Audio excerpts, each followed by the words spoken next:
Chapter 6 The Crystal Towers. Joachim is out of it for 3 weeks. He could do simple things like walk, eat, dress, conduct business, and whatever else comes second nature to him, but he has lost all his interactive abilities. He doesn't speak and acts as if he hears no one. He has returned home to his island office and waits in silence. He is releasing a part of himself that he has held on to longer than some nations hold on to their governments. He paces most nights, wondering how to override his own programming to let himself understand the extent of what Daniel has given him. He questions if there can be a common factor to all components of the world, and moreover, if that common factor can be love. Joachim can't understand it with his mind, so he places his belief in it and understands with his soul. His time of silence is his soul's way of punishing him, so to speak, for wrongs he has committed in the past. He surrenders to this penance, understanding that when one comes in contact with one's soul and allows it to control one's actions, it seems more than likely that guilt will be the first thing unloaded, as it blocks the flow of other emotions. By the end of 3 weeks, he either paid the price for or otherwise justified his past mistakes.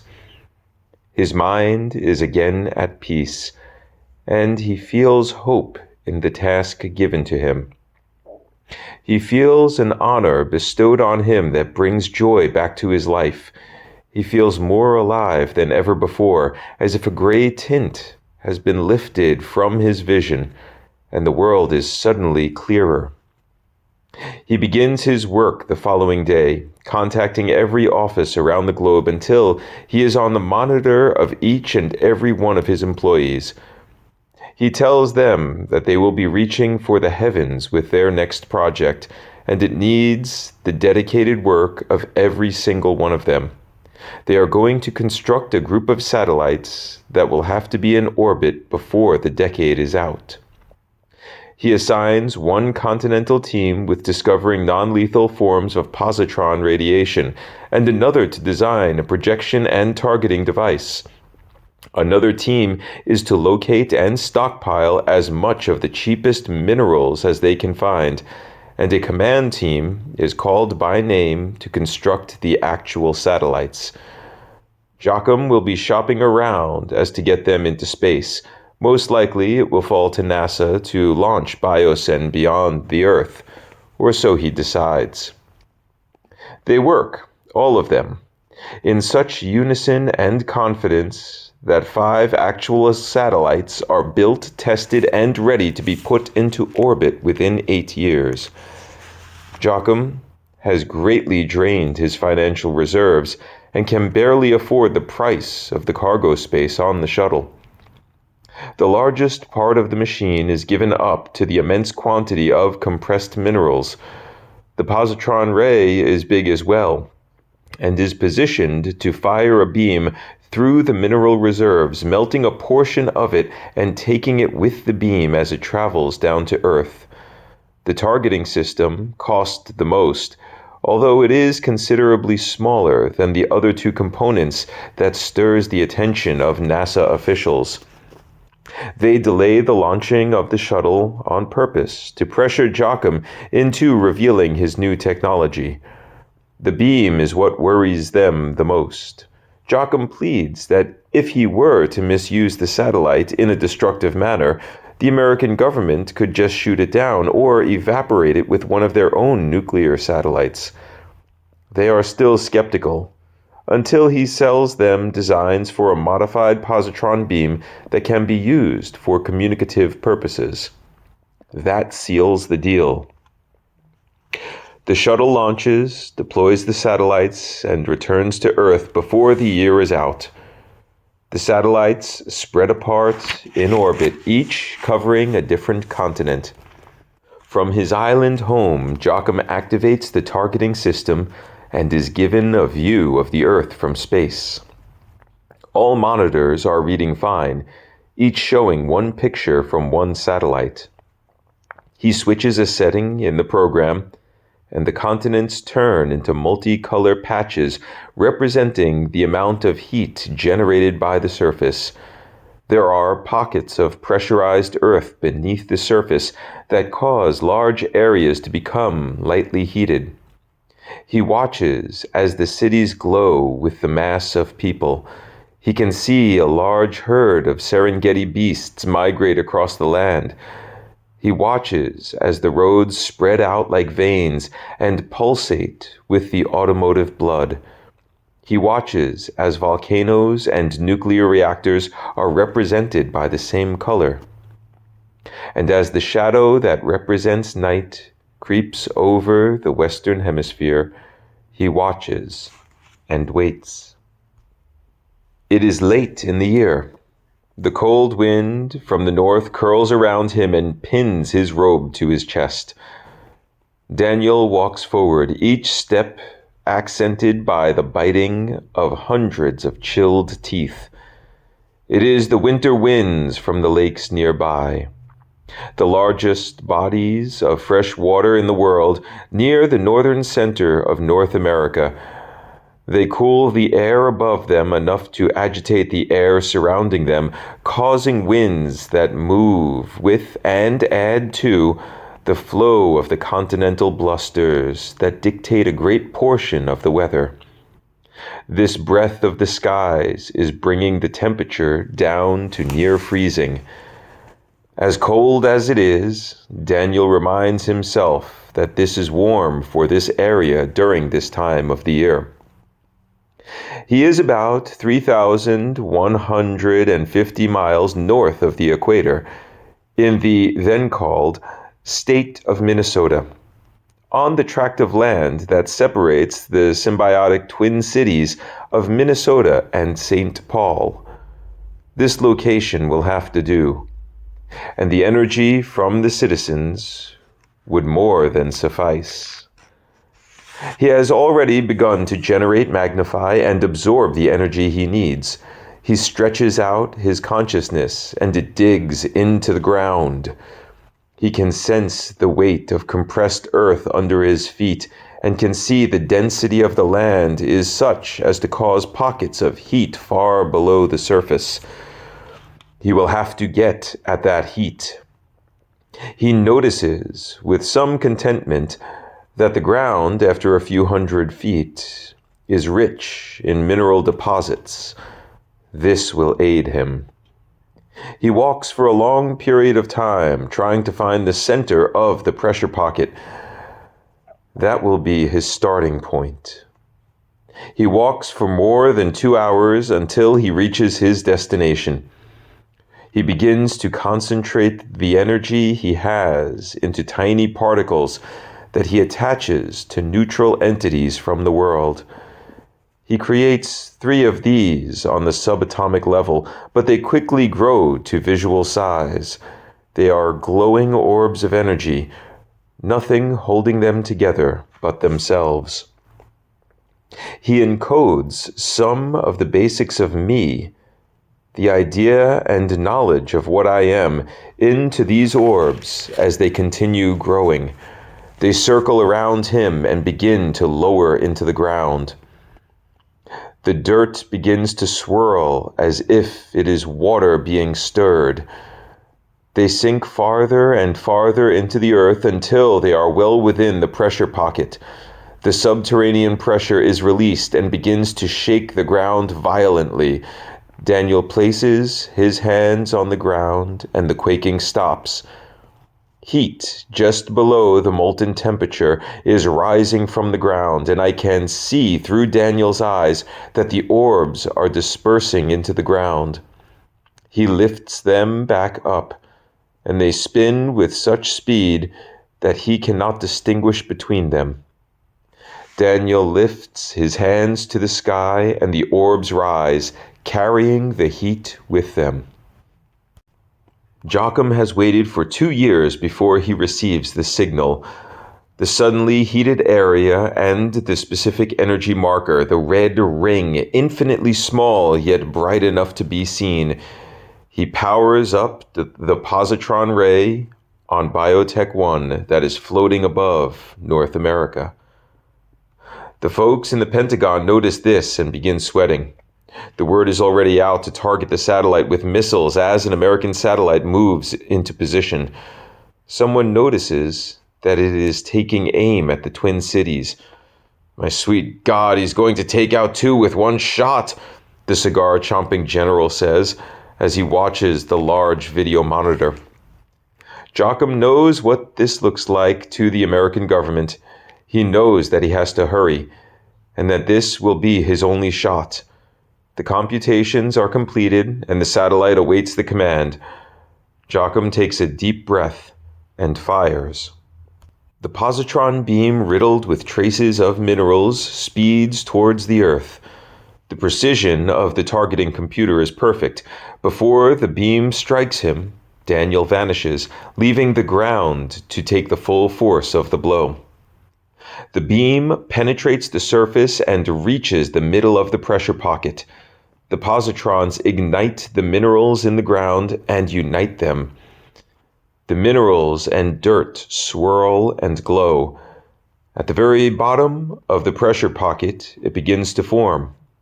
The positrons have shaped a quasi-cylindrical version of crystallite beneath the ground. The beam keeps coming from above, and the crystal grows taller and taller until it reaches the surface.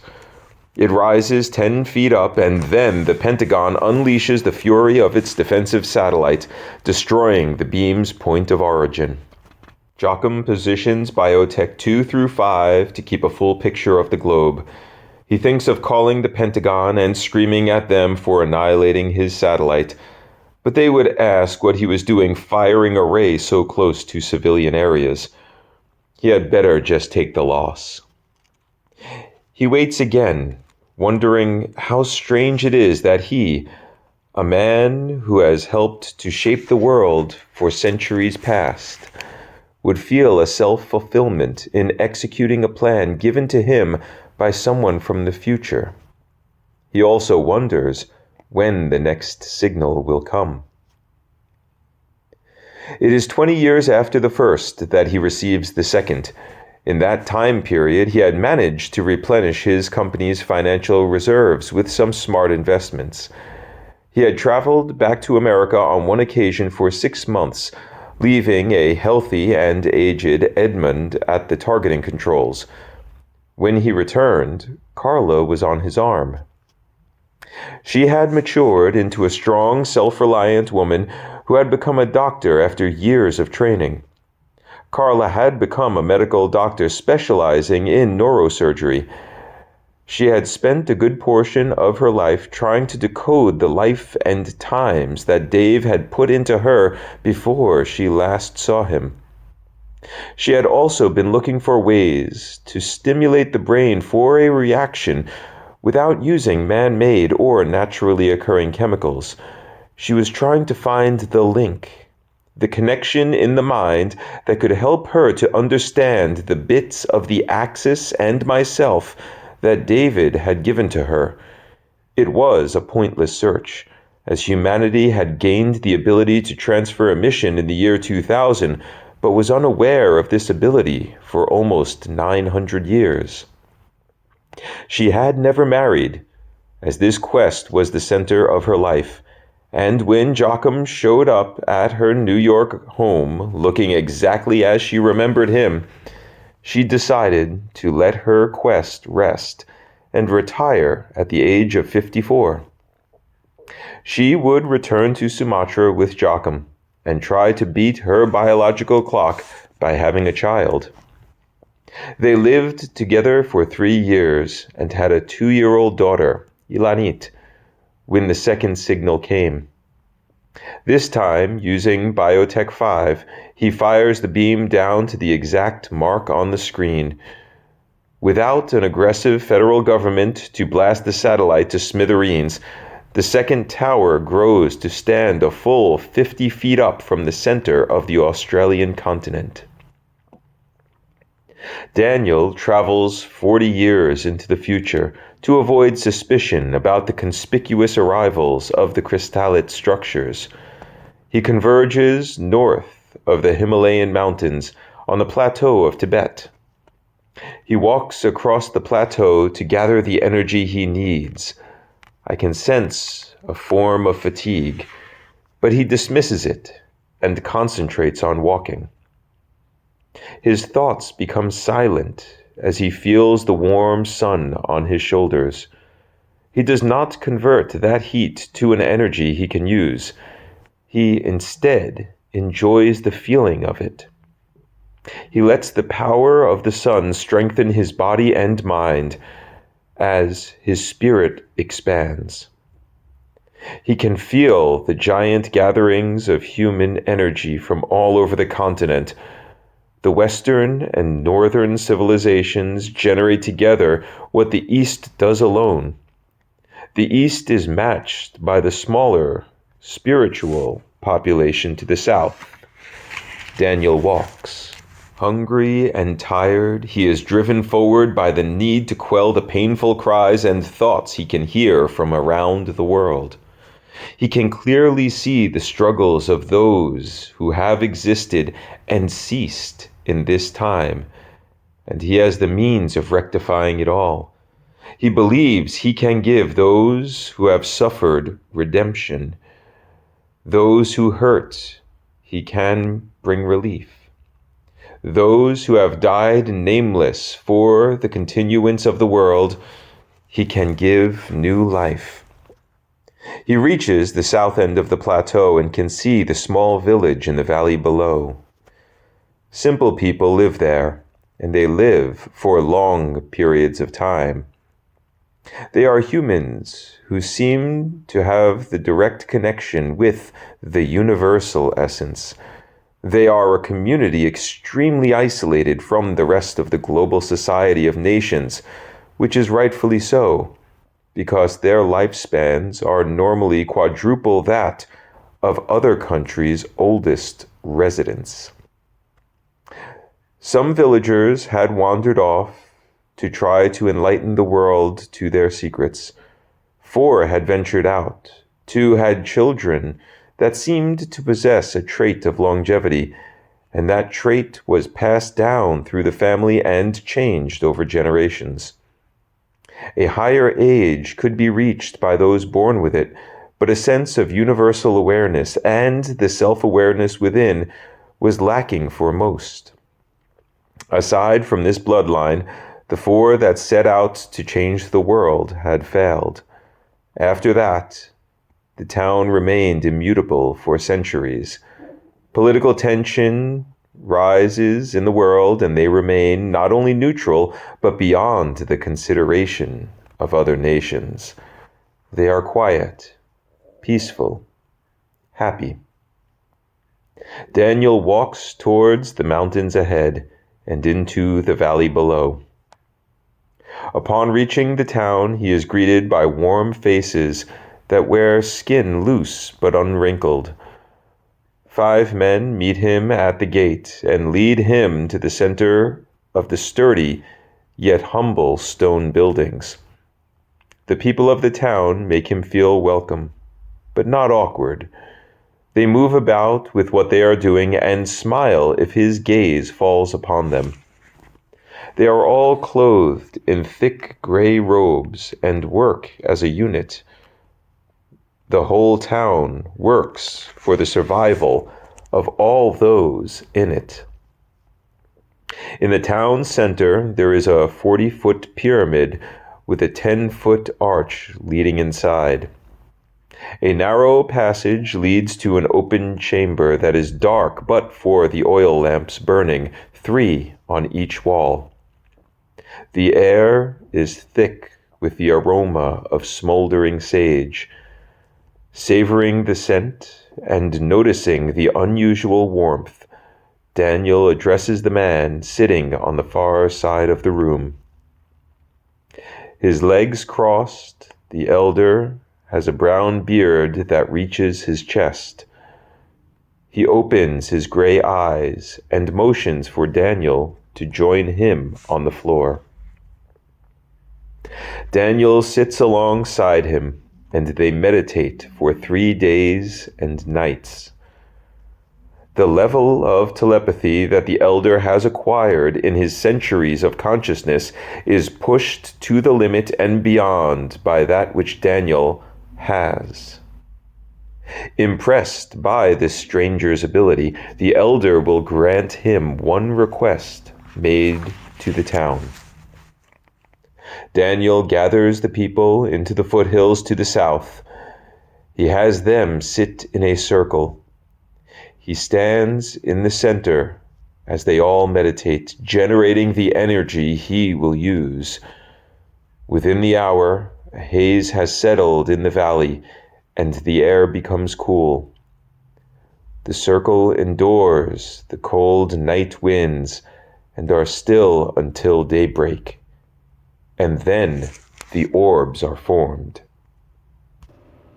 Ilanit sits at the control board, peering into the monitors, looking at the world, wondering where her father might be. Joachim had left Carla in charge of the satellites 20 years ago after he had told his daughter of his unique lifespan. Believing she may have the same gift, Ilanit took over control from her mother 3 years later. Carla gave it to her with grace and spent her last years traveling the globe, ending in Romania, where her remains were cremated. She returned to both soil and sea. Joachim had disappeared into the masses. Ilanit sat at the control board, gazing into the monitors. She has already expanded the satellite command center to have direct connections to other rooms, so she could move about freely. Yet, when she awoke this morning, she had sat in that chair and had been doing so for hours. She is following a feeling, and it comes to be that her feeling is correct. There is a sudden heat surge from South Central Asia. She leans forward and takes aim with Biotech 4 and engages the fire command, suddenly feeling that she would never need be here again. The orbs grow larger than the others before it. The circle of spiritual humans generates large amounts of energy. The believers are still. The antagonists open their eyes and add the exponential value of joy and amazement to the orbs. Daniel lifts his arms and the orbs rise high above them. He then shifts with the winds and moves the ring of red light away to protect the people from the change that was taking place. About 200 feet away, the ring descends into the ground, moving the earth in a circle from far below the surface.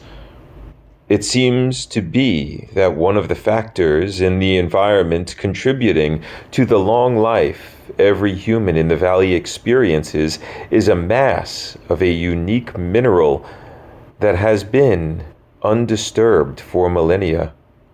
This mineral is actually a prehistoric version of crystallite, lacking only the memory capabilities. This great rock triples the energy that is thrust upon it. The orbs spiral down deeper into the earth. When the beam drops from the heavens to configure the energy into mass, it strikes this great energy surge and punctures the core of the planet. The hole is immediately sealed with the forming crystallite tower, but the positrons have agitated the delicate pressures of the core, causing great volcanic and tectonic activity throughout the world. The tower is finished, though, and its top does not even reach the surface. It does stretch, however, from the Earth's core to 300 feet below the crust. It is much larger than the others, yet it cannot even be seen by the humans who have helped to create it. Many people around the world have died due to the earthquakes, and Daniel feels responsible for the pain he has caused each of them. In a means to castigate himself, he decides he will walk the 6,000 miles to his next destination. He returns to the village and thanks the people for their help. They offer to let him stay until he is ready for his journey.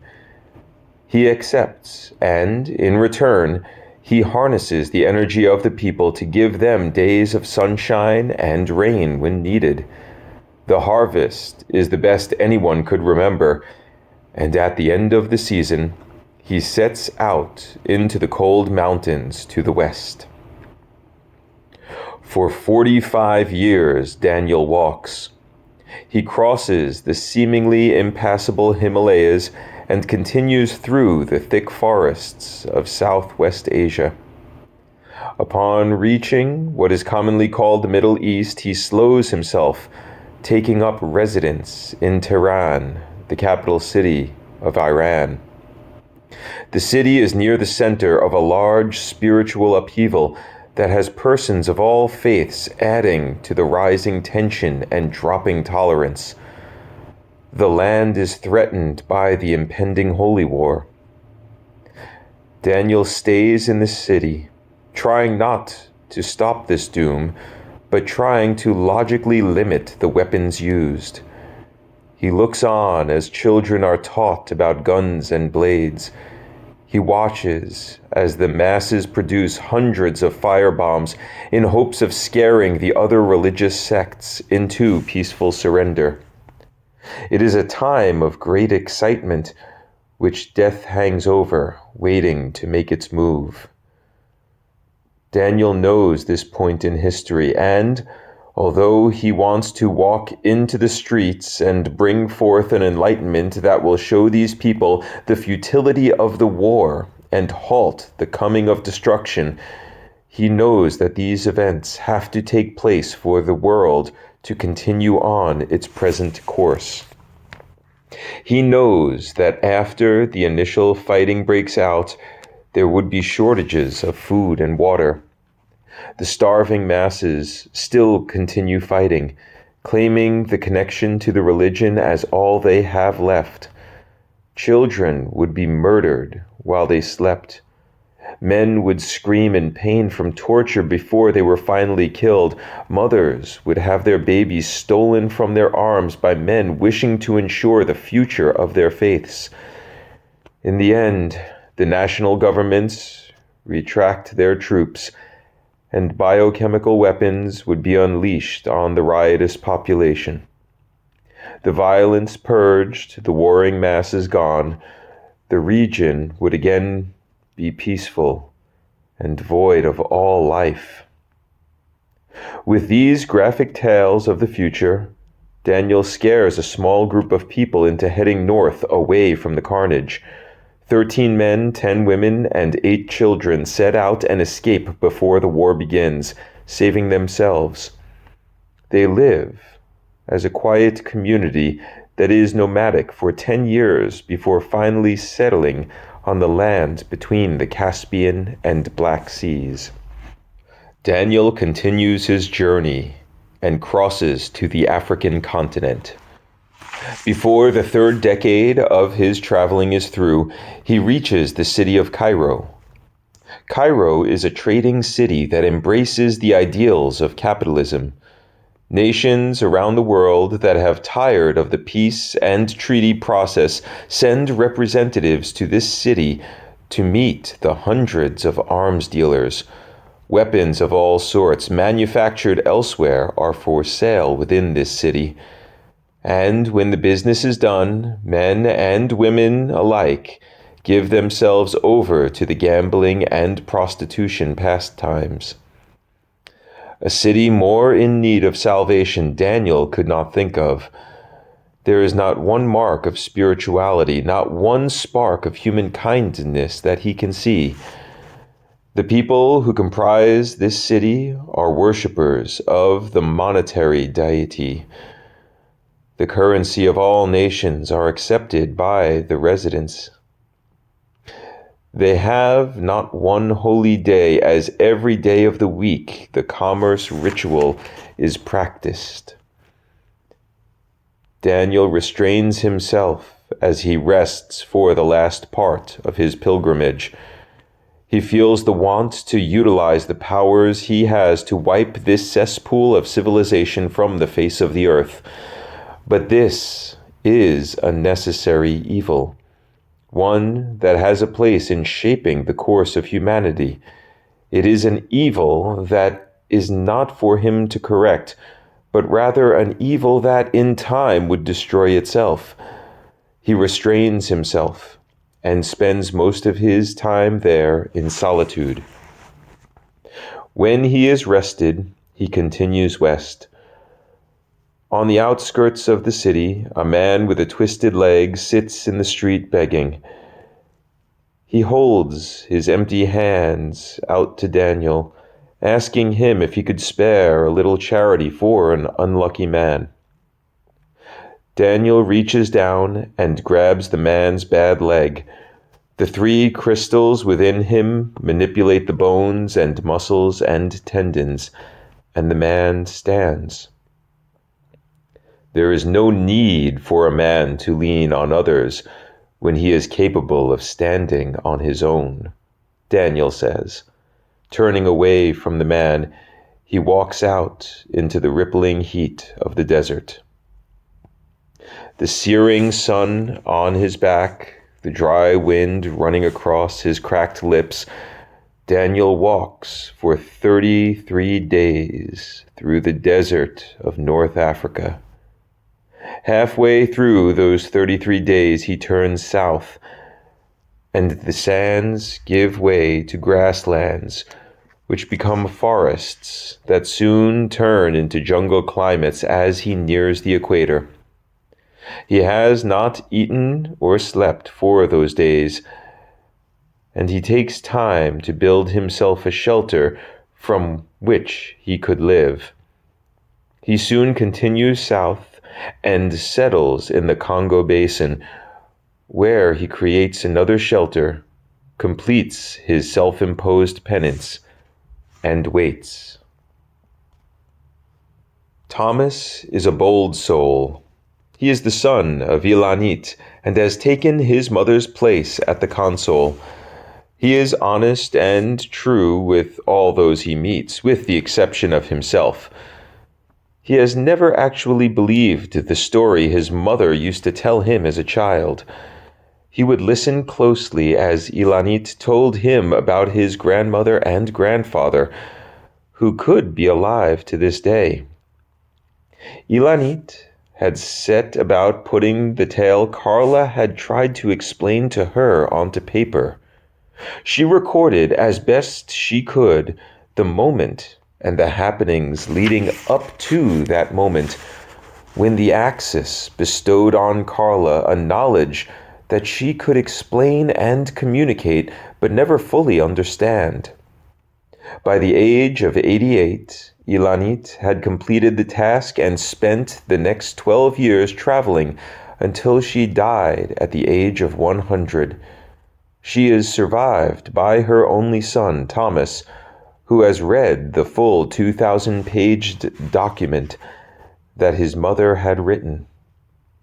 He tries to imagine what was felt, but instead he tells others about it, even allowing the eyes of those beyond his trust look upon it to help him make sense of it. He proudly stands by it, claiming that it is his station in life to fulfill the prophecies inside of it. He knows from the pages of graphic description and the tensions rising around the world that the time of warfare is fast approaching. Insurmountable destruction is on humanity's horizon. Pain and death never before experienced, horrors that would turn the warmest soul ice cold, suffering and starvation on a large scale, catastrophic disasters would descend on all humans. Combat on all levels, covering the globe, sparing no life beyond those that could be spared. If his grandmother was correct, then 2/3 of the global population would cease to be within the next few decades. Although he has read those words time and again, Thomas doesn't really believe in them. He doubts the actuality of the events prophesied and lives carefree. He figures if global warfare does break out, he would be safe because of his location and because of his satellites. He could watch the world and change the course of battles with the positron beams he has control of. He powers up Biotech 3 and begins choosing random targets, imagining that he is blasting cities into piles of dust. It is at that moment that the real signal comes through. On the mainland of Africa, near the center, the heat surge is large and so pure that it glows purple on the monitor. The alarms his mother had installed begin going off, and he nervously takes aim. He fires, and as the satellite releases its beam towards the Earth, so does he release his doubts. Daniel has the orbs spinning fast enough to create the ring in the air. His pilgrimage has done him well, as the energy used for these orbs is far purer than that used on the others.